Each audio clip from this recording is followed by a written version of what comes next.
안녕하세요. 김범식입니다. 이번 시간에는 지난번에 다 하지 못했던 가상머신 주문 방법, 서버가 주문된 다음에 스케일 업다운이나 이미지 템플릿 생성 및 디바이스 세부 사항을 확인하는 방법에 대해서 설명을 드리려고 합니다. 마찬가지로 가운데 아래쪽에 있는 URL을 따라가시게 되면 소프트레이어 고객 포탈을 통해서 가상머신 주문 방법 및 다른 이번 영상에 관련된 항목을 확인하실 수가 있습니다. 첫 화면에서 보시면 동일하게 디바이스를 들어가서 가상 서버를 월 과금으로 들어가게 된다면 베어메탈 서버를 구매한 것과 동일하게 UI가 뜨게 되고요.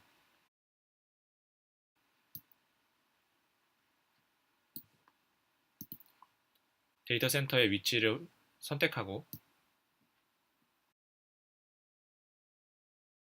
가상 머신의 경우에는 티셔츠 사이즈로 정의가 되어 있는데요. 일반적인 밸런스 형식이 있고 디스크 자체가 SSD로 되어 있는 로컬 디스크 형식이 하나 있고 그 다음에 컴퓨트가 이제 집중적으로 되어 있는 모델이 있고 메모리 인텐시브한 워크로드의 경우에는 좀 메모리가 CPU보다 좀 더 크게 이게 티셔츠 사이즈로 정의가 되어 있는 것을 볼 수가 있습니다. 그래서 모델을 보시게 되면 이 곱하기 형식으로 되어 있는데요. 하나 예시를 보면 16 곱하기 2, 128 곱하기 25의 경우에는 16V CPU, 그 다음에 128 램, 그리고 25GB의 첫 번째 로컬 디스크를 모델로 하고 있다로 이해를 하시면 될 것 같습니다. 그럼 100기가랑 어떤 차이가 있느냐라고 보시면 기본적으로 우분투나 센토스 같은 리눅스 계열의 경우에는 이제 특정하게 워크로드에 따라 일부 다를 수가 있긴 하겠지만 25기가 정도로도 충분히 OS를 설치하고 구성하는 데 무리가 없어서 25기가 같은 경우에는 이렇게 리눅스 계열로 이렇게 산정을 하고요. 이제 윈도우를 설치해야 될 경우에는 애초에 25기가는 선택이 되질 않습니다. 그래서 이제 100기가로 선택을 해서 이제 윈도우 쪽 OS를 설치를 하게 되고요. 다음과 같이 이제 100기가를 선택한 경우에는 첫 번째 디스크의 25기가 센을 제거한다 라고 하는 알림창이 뜨게 됩니다. 그래서 100기가인 경우에는 당연히 이제 리눅스 계열은 다 이제 선택을 하실 수가 있게 될 거고요. 그 다음에 MSOS 같은 경우에는 이제 해당 버전에 따라서 선택을 하시면 될 것 같고 첫 번째 디스크로 100기가를 선택을 해주시고 가상 서버 같은 경우에는 두 번째서부터 다섯 번째까지 디스크를 더 애드온을 하실 수가 있는데요. 최대 2테라까지의 이제 센 디스크를 붙이실 수가 있어서 필요에 따라서 데이터 영역으로 사용하실 센 디스크를 선택을 해주시면 될 것 같습니다.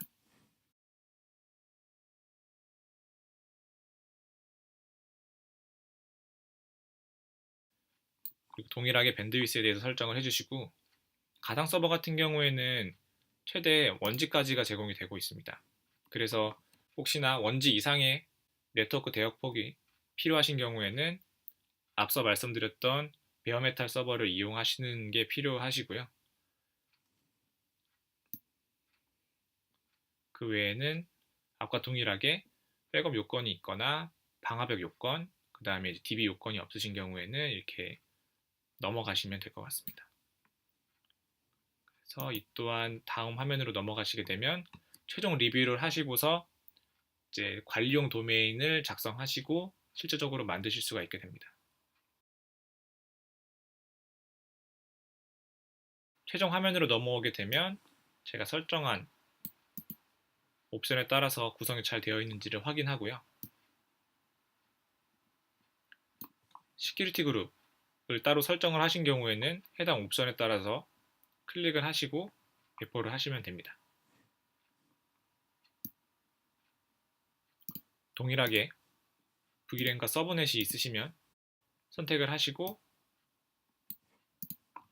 호스트 네임을 입력하시고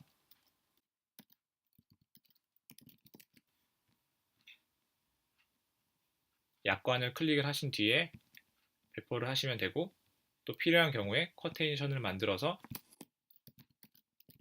저장을 해두시면 추후에 필요할 때에 서버를 배포하실 수가 있습니다.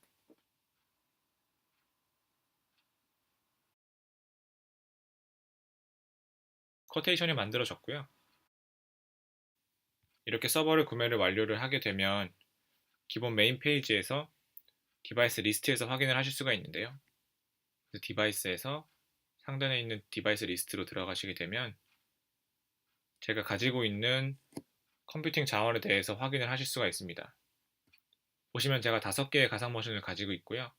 하나는 이제 워커노드로 사용되고 있는 컨테이너용 가상머신으로 보시면 됩니다. 이 서버 리스트들에 대해서 오른쪽에 액션 버튼을 누르시게 되면 이 리붓을 하거나 이 파워 온오프를 하거나 인스턴스를 삭제를 하실 수가 있고요. 서버에 대해서 상세 내용을 확인을 하시려면 해당 이름을 클릭해서 들어가시게 되면 디바이스 세부 사항을 확인하실 수가 있게 됩니다.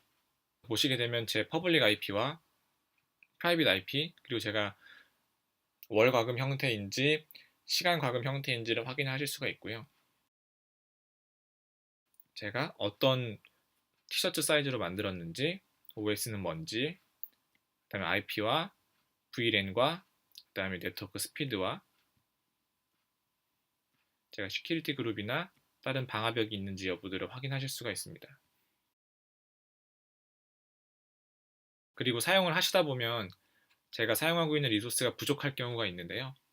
그러면 시스템 쪽에 플레이버 우측에 있는 모디파이를 선택을 하시게 되면 스펙에 대해서 스케일 업다운을 하실 수가 있습니다.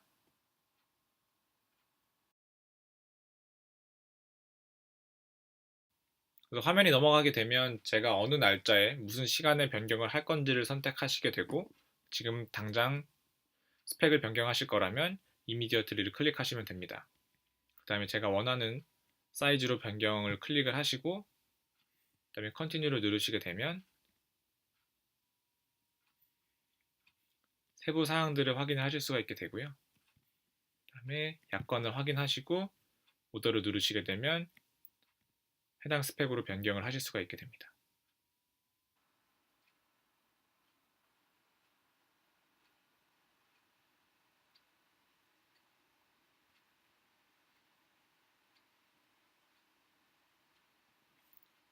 그래서 해당 상태를 확인하시기 위해서 다시 디바이스 리스트를 들어가시게 되면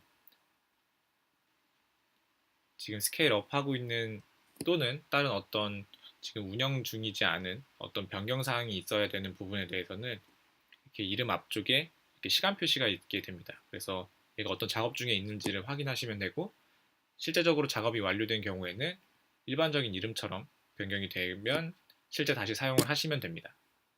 그다음에 서버를 어떻게 접속해야 될지 그 접속 정보가 어디 있는지를 확인하시려면 아까 디바이스 상세 탭에서도 패스워드를 안에서 확인을 하시면 되지만 이제 왼쪽에 이 아래로 내리는 화살표를 누르시게 되면 서버가 온오프 되어 있는지를 확인할 수 있고 제 유저네임과 패스워드를 확인하실 수가 있습니다.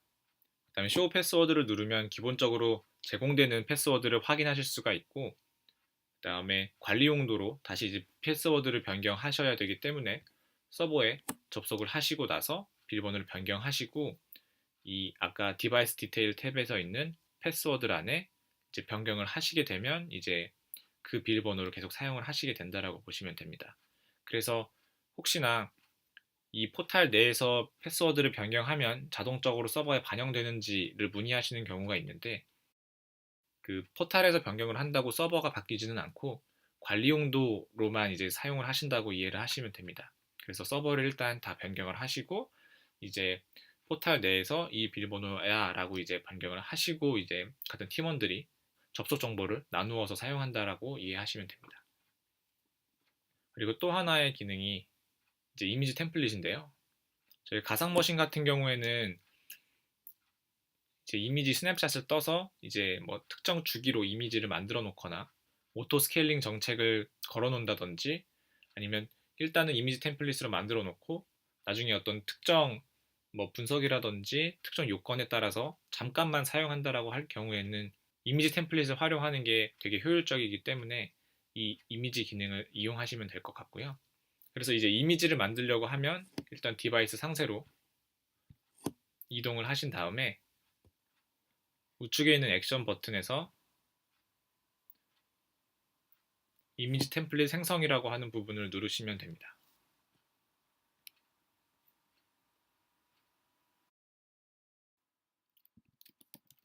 이름을 적어주시고 필요한 노트들을 하신 다음에 제가 이제 확인을 누르고 Create 템플릿을 만드시게 되면은 해당 이미지 템플릿이 이 이미지 탭 란으로 저장이 되게 됩니다. 제가 이미 기존에 생성해 놨던 이미지 템플릿을 지금 같이 보고 계시고요. 오른쪽에 액션 버튼을 누르시게 되면 이 이미지를 가지고 제가 월과금 형태나 시간과금 혹은 트랜짓 형태로 서버들을 이제 만드시게 되고, 이 넘어가는 페이지는 아까 서버를 구매하는 화면과 거의 유사하게 진행을 하시면 됩니다. 여기 보면 이제 import image from IBM 코스 같은 경우에는 베어메탈 같은 경우에 독자적인 OS를 가지고 와서 서버를 구성하실 수가 있기 때문에 일반적인 OS가 아닌 어떤 특정 소프트웨어 OS가 필요하신 경우에 뭐 오브젝트 스토리지에다가 이미지를 넣어놓고 가지고 와서 그걸로 이제 가상 서버를 만든다든지 뭐 이렇게 구성을 하실 수도 있습니다. 그래서 이제 디바이스 리스트에서 좀 더 이제 상세 내용에 대해서 조금 더 설명을 드리고 마치려고 하고요. 다시 디바이스 상세 내역으로 이동을 하시게 되면 이 액션 버튼을 좀 더 설명을 드리려고 합니다. OS 리로드 같은 경우에는 가끔씩 뭐 OS에 불량이 있다든지 뭐 이슈 사항이 있어가지고 OS를 다시 밀고 다시 깔아야 된다라고 했었을 때 사용하시면 될 것 같고요. 로드 프롬 이미지 같은 경우에는 방금 보셨던 이제 이미지 템플릿을 만들어 놓은 OS 이미지를 가지고 이제 이미지를 만든다고 보시면 되고, 이 포트 컨트롤 같은 경우에는 이제 네트워크를 10메가, 100메가, 뭐 원지 이렇게 변경하실 수 있는 탭이고, 마지막에 이 KVM 콘솔 같은 경우에는 IBM은 퍼블릭 네트워크랑 프라이빗 네트워크도 제공을 하고 있지만 이 서버에 또 다르게 이제 매니지먼트 네트워크를 따로 제공을 하고 있습니다. 그래서 퍼블릭 네트워크와 프라이빗 네트워크가 둘 다 망가지더라도 서버의 매니지먼트 네트워크를 통해서 들어가서 어떤 이슈 사항이 있는지를 확인하실 수가 있고요. KVM 콘솔을 통해서 이제 제공해주고 있는 뭐 IP, 패스워드 포트를 통해서 들어가시게 되면 뭐 필요에 따른 이슈 사항을 좀 더 처리를 하실 수 있게 서비스를 제공을 하고 있습니다.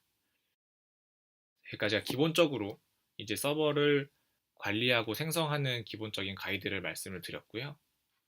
이렇게 구매한 방식 자체는 이 소프트 레이어뿐만 아니라 IBM 클라우드 통합 포탈 대시보드에서도 동일하게 진행된다고 보시면 될 것 같습니다. 메뉴에서 데이터 센터 인프라 부분을 들어가시게 되면 UI는 좀 다르긴 하지만 제가 가지고 있는 디바이스들에 대해서 동일하게 확인을 하실 수가 있고요. 디바이스 리스트를 들어가시게 되면 제가 배포를 해 두었던 가상 서버들과 컨테이너 워커노드들을 확인을 하실 수가 있습니다. 이거에 대해서 배포하거나 제공해주는 옵션, 선택할 수 있는 옵션들은 다 동일하다라고 이해를 하시면 될 것 같습니다. 이 외에도 이제 스토리지나 네트워크들 그리고 티켓 부분들 등에 대해서 더 내용들이 남아 있는데 이 부분에 대해서는 다음 영상에서 다루도록 하겠습니다. 마찬가지로 포탈을 이용하시다가 문의사항이나 어려운 점이 있으신 경우에는 아래쪽으로 이메일을 주시면 제가 최대한 도와드리도록 하겠습니다. 그럼 다음 영상에서 뵙겠습니다.